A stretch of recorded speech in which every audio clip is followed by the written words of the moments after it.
Bonjour, j'espère que tout va bien chez vous. Vous entendez la pluie qui tombe. Voici un aperçu des énergies qui gravitent en vous et autour de vous en ce moment. J'ai choisi l'oracle de la triade de Dominique Duplat et on va commencer avec le sceau de Salomon qui allie le visible à l'invisible en toutes choses. On vous annonce un engagement à venir, qu'il s'agisse de la signature d'un contrat professionnel, d'une union amoureuse, et pour certains, on me transmet que c'est une association, quelque chose d'associatif, oui c'est ça. En tout cas, vous allez commencer un nouveau cycle sur du long terme, quelque chose de solide apparemment. Ça a été mûrement réfléchi et vous vous sentez prêt. Le temps a fait son œuvre, il vous a façonné, renforcé pour la suite.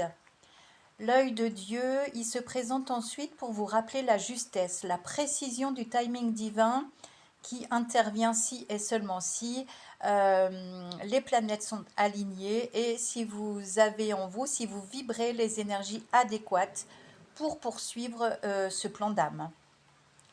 Il est grand temps aussi de vous pardonner ce que vous pensez avoir raté, puisque je vous rappelle que tout est expérience et peut vous être utile ultérieurement. Rien n'est jamais perdu en termes d'énergie, hein. Pour certains d'entre vous, il va être question de pardon à recevoir ou à exprimer. Donc ne faites pas votre tête de mule et puis ouvrez votre cœur. Il n'y a que ça à faire.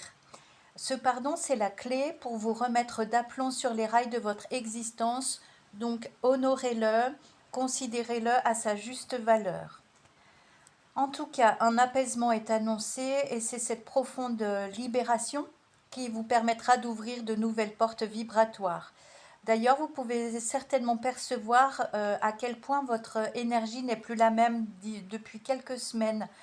Vous devenez de plus en plus conscient.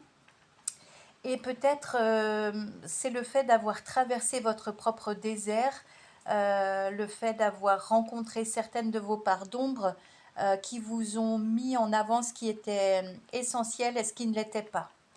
Continuez sur cette belle lancée à épurer vos peurs, vos doutes, vos bassesses, parce que la carte du nadir, donc c'est ce point lumineux dans l'obscurité qui est l'opposé du zénith, donc qui représente le point le plus bas.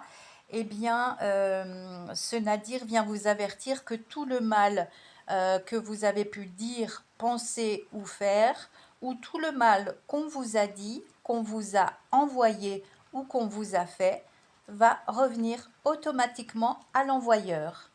Vous n'êtes pas une brebis blanche, mais vous n'êtes pas là pour être une victime non plus.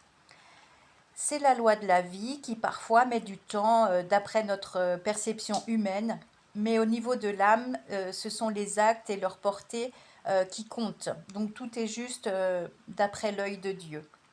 Donc on vous conseille d'accueillir ce qui vous tire vers le bas. Il peut s'agir de rumination, de mauvaise foi, d'obsession, de déni, de toujours vous victimiser, tout ce qui peut vous entraver dans ce processus de libération, de paix et je dirais d'indulgence envers vous. Si vous peinez à le faire seul, parce que des fois c'est pas évident, parce que les émotions sont vraiment intenses, eh bien je vous conseille de vous faire accompagner en demandant à vos guides, à vos alliés de vous diriger vers le ou la thérapeute la plus à même de vous sortir de cette impasse. Sur ce, je vous souhaite une excellente journée et je vous embrasse. Au revoir.